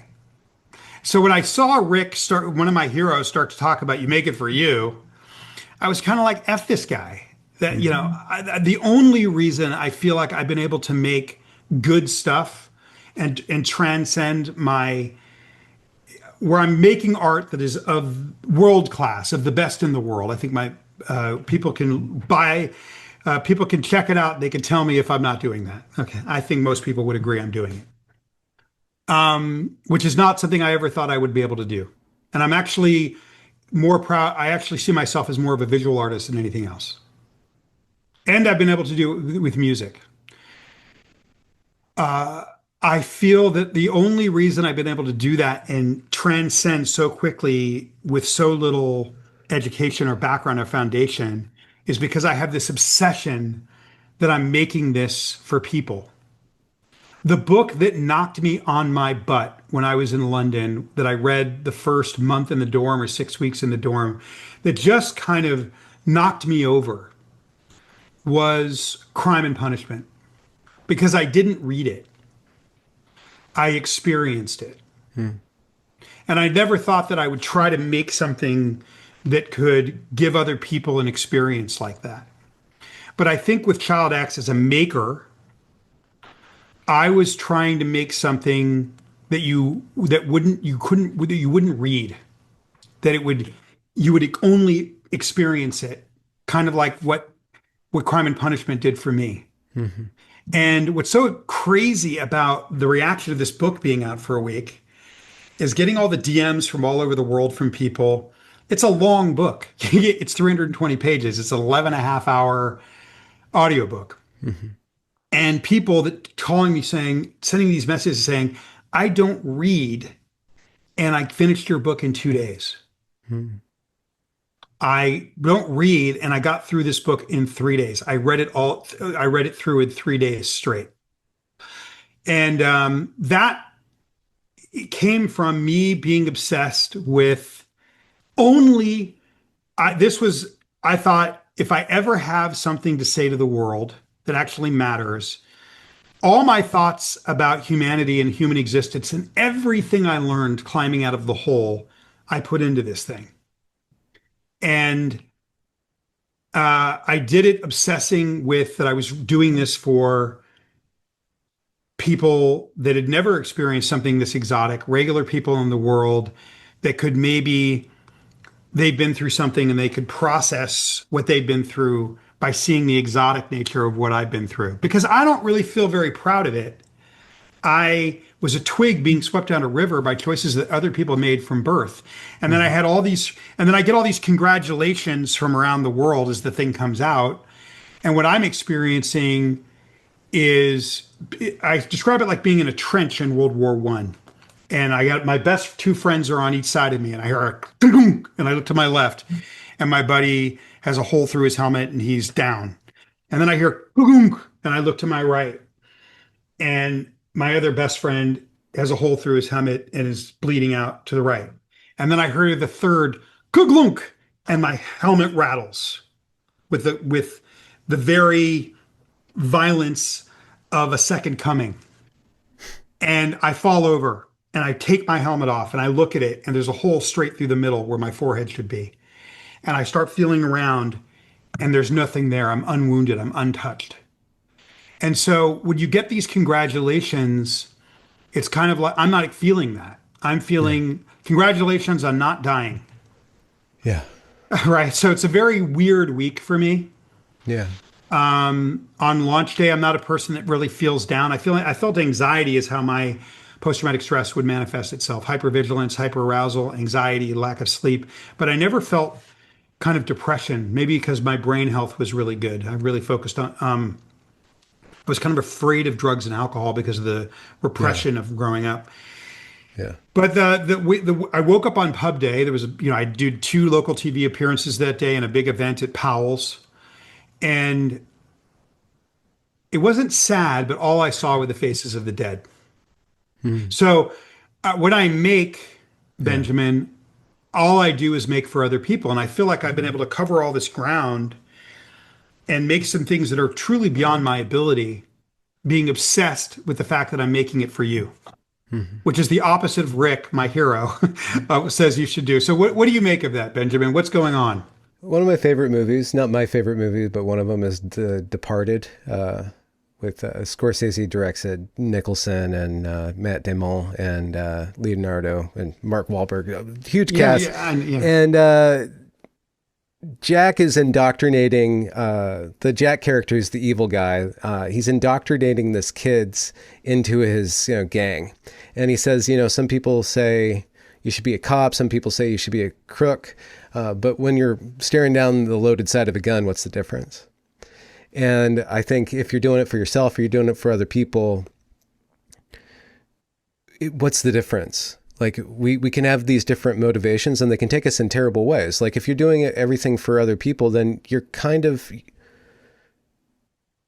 an illusionist, right? You're just playing this game to, even if you're doing the greatest thing in the world and creating a good church of some sort, if it's all for other people, then you're just a showman. But if it's all for yourself, you're just a monkey masturbating in the corner, Yeah. Right. So the motive, I don't think that the motivation matters at all, but there's a connection inside, that loaded gun of the art. And when you get feedback, like when I get feedback, somebody congratulates me for an episode or whatever I do, I'm like, okay, I didn't do bad, like I don't really accept the positive feedback. I'm like, okay, I didn't do something wrong, because I'm maybe I'm scared of my own ego and stuff, but I do think that I don't know what Rick's talking about. That sounds a very LA thing. And your position sounds like a very LA thing too. It's like you guys, the cultural powerhouse, it's either for self-aggrandizement or to change the world, to save the planet, like all these motivations. I think maybe I'm not communicating it well. Hold on. I don't mean to miss your point. I'm saying that in the art is a moment of connection between you and other people, between people and the art, people and reality, God and everybody. Like there's this moment of connective electricity, and whatever allows somebody to let go of themselves enough to communicate, whether it's I'm looking for my inner spirit, or whether I'm trying to help other people or reach other people, that the intentions of the artist do melt away in that core. So Interesting. Yeah. Now, I mean, what I would say to that is I did have access to Hollywood Boulevard, and I started taking the bus by myself when I was 7 years old. That's how wow. So little. it sounded like you were all bottled up, but then like at the same time, like this duality at the same time, just kind of Well, put out on the sometimes I street. was doing child labor, and sometimes they were leaving me alone. When they left me alone, I spent my days exploring Griffith Park Yeah. and going to the Hollywood sign and hiking to the Bronson Caves. There was a lot of languor. And then Alone or in a little gang? mostly by myself. But I Yeah. did have a Okay. gang of kids when I got a little older at the Big Blue Building. We had a gang, but mostly I was kind of exploring the world by myself. And one of the things that I did is I would go and earn money passing out flyers, sometimes legitimately passing them out, sometimes taking the flyers and dumping them in the trash can and then going to collect my pay an hour later. And then I would take the bus down to Hollywood Boulevard and see movies all day. You could back then you could just go into a movie and you could just stay all day. And I would either watch the same movie over and over, or I would go to different movies. And it was movies Mm. that gave me hope as my mind was slowly disintegrating from lack of education. Yeah. So many movies are about this kind of the hero's journey and the quest, and they would just alleviate my suffering. Mm. And I think part of what I wanted to do with art, maybe this kind of obsession with I'm making it for other people, is to kind of do for other people what movies did for me, kind of give me this thing to get me by, right? So maybe Yeah. that's where it's rooted in, right? Is that without those movies, I don't think I would be, say I was going through that same thing and I'd been in Sydney or I'd been in Southern England. I don't know that without the movies that I would have made it. And I mean, and this started. If you look at, I was maybe the first and a half generation. The first generation that this ever occurred to was guys growing up in the late '60s, and I feel like Neil Gaiman was probably one of the first casualties of this thing. And people Yeah. don't know that. His father was this international spokesperson and a close confidant of Hubbard in England. And his father even ran the movement's secret police, right? So when What I a product see, of the 20th century, this religion, this whatever it is so totalitarian. It's so, yeah. So when I see Neil in his recent troubles, I don't would never justify what he's done, but there's a context. yeah. If he was being He's a brilliant unaware, guy. yeah, but if he was being unawarely sadistic, Yeah. sadism was reaped upon him as a child. Yeah. Right. So, and I never knew Neil, but I met his father. Yeah. And I talk about those interactions in the book. Yeah. Right. So I really feel like maybe his generation was the first casualty. And what Neil, who's a genius, he didn't write the one book that he needed to write, which is his story. And maybe if he had, he would start to be able to, Hmm. he couldn't look at himself. And he was kind of trapped. Yeah. His mother is still in, his sister's in the Inner Navy in England. His wife is a high ranking member in Minneapolis. So he never wanted to speak out because he had to have a relationship with his kids and his wife and his sister. Hmm. Yeah. So I've been thinking a lot about him, just how he had built a trap for himself. And I had Where built do a you, trap for myself too. But I was willing to walk away from all my friends and I was willing to walk away from all my family. And he why, wasn't. what was the guiding I think star? I had an easier time than Neil because Neil is also culturally Jewish. And I think that the Jewish cultural values of his family were really powerful.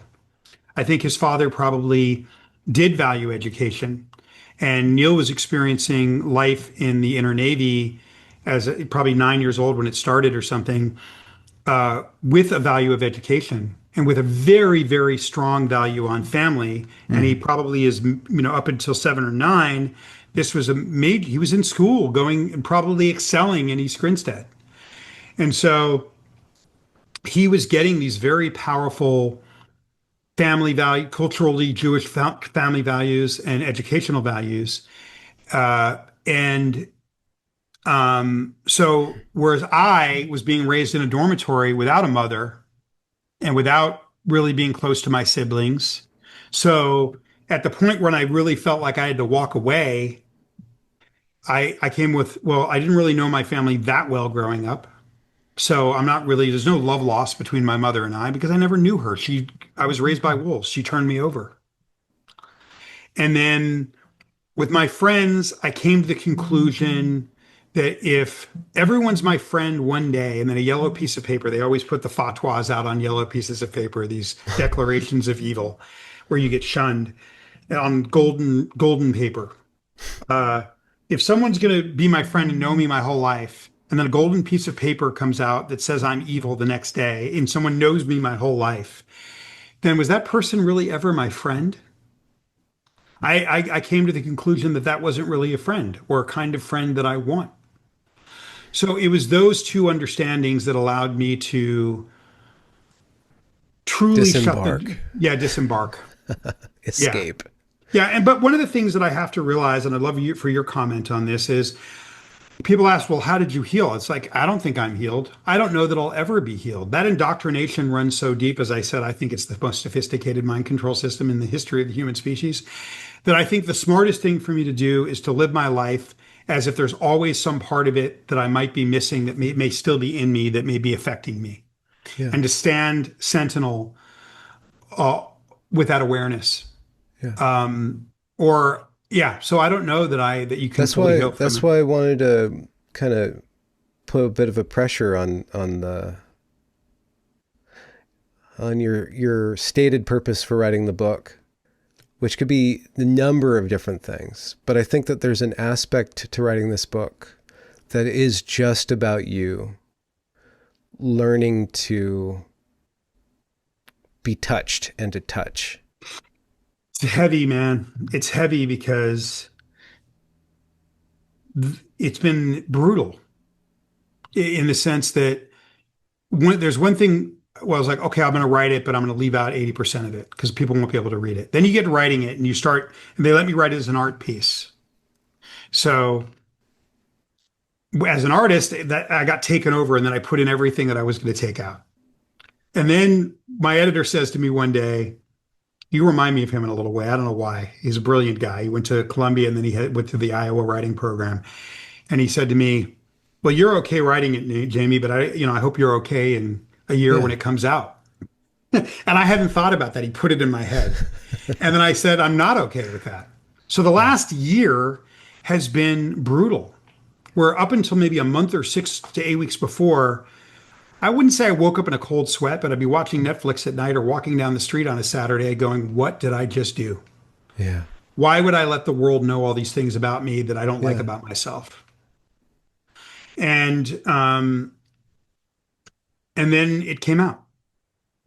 And um, what I'm experiencing now is something new. And I've never thought about what you just said. I've always felt that I made something great, and I made something great because I was making it not for anyone that ever had anything to do with this movement, but for human beings, and maybe to help them move through the world better. But maybe you're right. Maybe there's a part of me underneath everything that just wants to connect with people, because I am finding that the way I'm connecting with people, the level of connection, the depth of connection, is like something I've never experienced before in the last, I mean, it started with the people that were reading it early. Yeah. It changed my relationship with my stepbrother.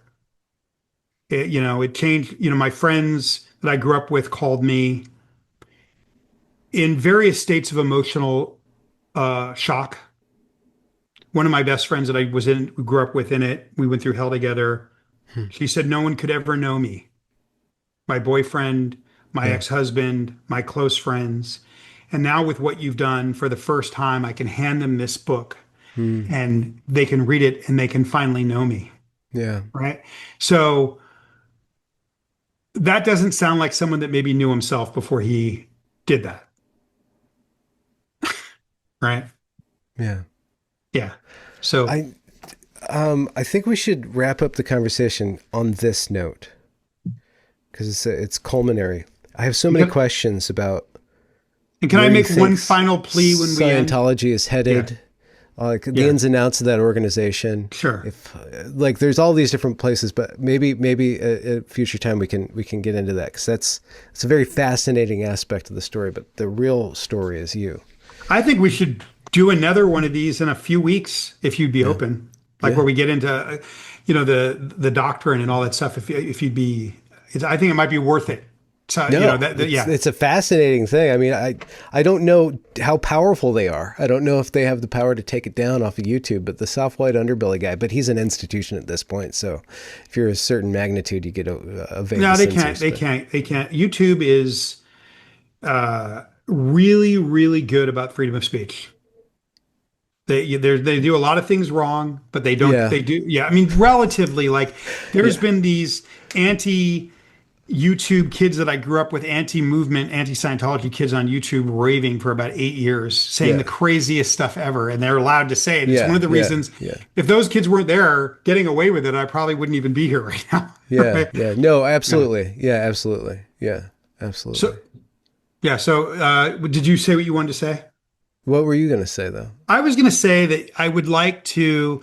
One of my motivations, and call BS on me if you think this isn't my motivation.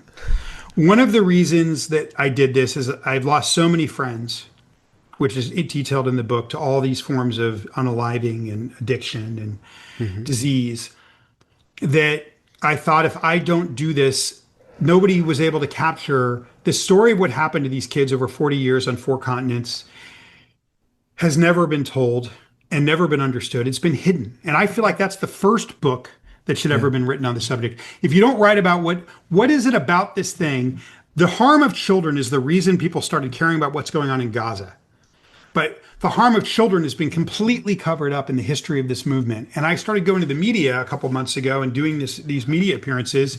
And I started talking about the lost children of Scientology had been covered up for 50 years. And they kept saying, "What are you talking about?" They'd never heard it before. So one of my motivations, and call BS if Ty, we really want your reaction to this, is I didn't want this to happen to us in vain.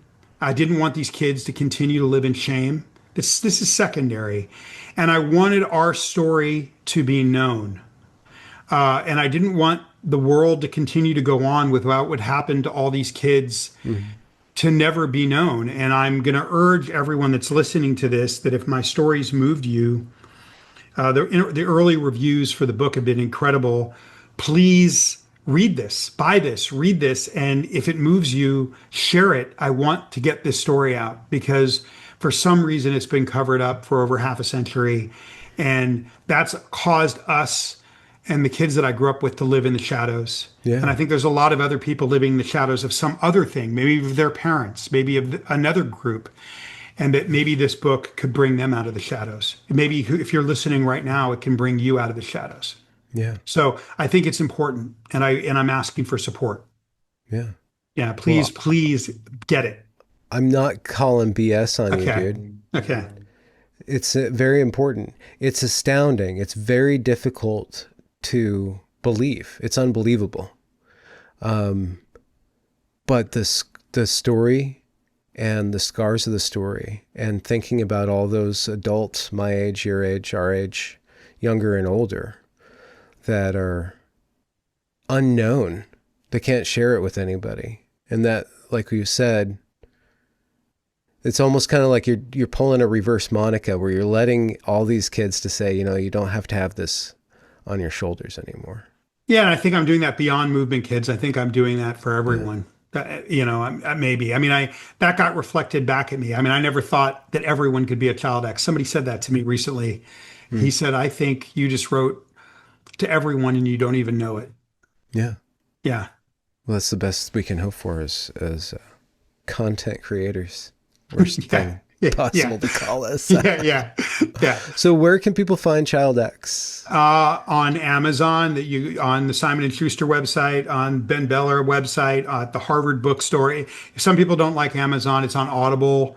I read the book, which was one of the most weird experiences of my life. My body physically broke down. I ended up in the hospital in the emergency room on my birthday, one day before finishing the audiobook. They said they weren't going to let me leave. They let me leave at 1 a.m, and I finished. Just the release of reading all day, every day was astonishing. And I couldn't even with the soft white, I get emails from all over the world thinking that I hurt myself and I hurt people when I walked out of there that day. I have no ability to see this thing. The response I've gotten from soft white is not how I felt, and the response I'm getting from this book is not how I felt when I read it. So it's everywhere. You can get it at your local bookstore, and also there's a graphic novel coming out called Hybrid. It's also available everywhere. I'll send you that is the sci-fi adjacent future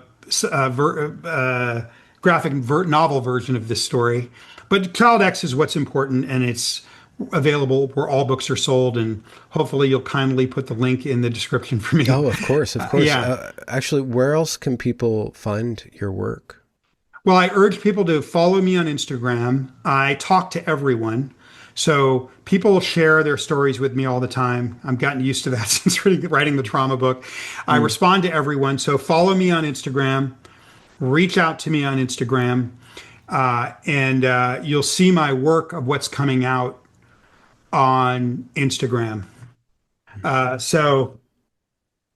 And then you can also write me a message at my website, which is iconist.ltd, iconist.ltd, and you can message me there. And if I resonate with you, they're like, yeah, I'll follow him on Instagram, but I'm not going to message him. But I'd love to message me. It fills me up. It doesn't. It keeps me going, and interacting with people and talking to them and hearing their stories. I'm the opposite of the environment I grew up in. I grew up, I crossed class in LA and became friends with all of these celebrities and TV and movie people, and their whole thing is to hide and to not connect, to shelter, to hunker down in their Hollywood Hill. I'm the opposite. I somehow get filled up with engaging with everyone. Yeah. Jaime, thank you very much for allowing me to probe. What do the Scientologists do with the little machine? Clear audit, they call it, but thanks for joining me for this audit. I'm very grateful for you just venturing into your story in this way. Thank you for a very different conversation, and I'm going to email you, and I'm going to try to convince you to talk to me in 3 weeks. Okay. Where we can really get into maybe the doctrine. The doctrine, and then this claim that I made. Maybe that's the cliffhanger. Why did Jaime say it's the most sophisticated mind control system in the history of the human species, and can he back it up? Yeah. I think we can do maybe a shorter conversation in a couple weeks if you're open.